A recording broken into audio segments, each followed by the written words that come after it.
বা আমাদেরকে দেখা হয় আমরা কতটা পড়াশোনায় ভালো ছোটবেলা থেকে, ওইভাবেই আমাদের আইডেন্টিফাই করা হয় যে না এ ভালো, পড়াশোনায় ভালো তো এ ভালো, তাছাড়া এর কোনো এক্সিস্টেন্স নেই, এরকম একটা আমরা ছোটবেলায় কাটিয়েছি, আমি যেটা কাটিয়েছি। তো সেই জন্য আমার ছোটবেলাটা খুব একটা ভালো অভিজ্ঞতা কোনো দিক থেকেই ছিল না, কারণ আমি পড়াশোনায় ভালো ছিলাম না। সেই জন্য কোথাও গিয়ে সবার দিক থেকে কোণঠাসা আমিই থাকতাম। গৃহশিক্ষকের থেকেও সেটাই হয়েছিল, তিনি আমাকে কোনোদিন ভালো করে কিছু বোঝাননি, যেটা স্কুলেও হয়েছিল সেটা বাড়িতেও হয়েছে।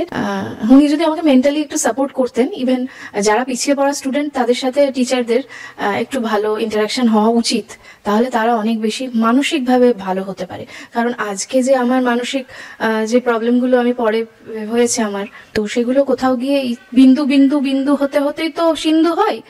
হ্যাঁ, তো ওই মন খারাপগুলো তার সাথে যুক্ত হতে হতে ওটা বড় আকার হয়ে যায়। আমি চাই না, যেহেতু আমি মানুষের মন নিয়ে কাজ করি, তো আমি চাই না মানুষকে আঘাত করা হোক।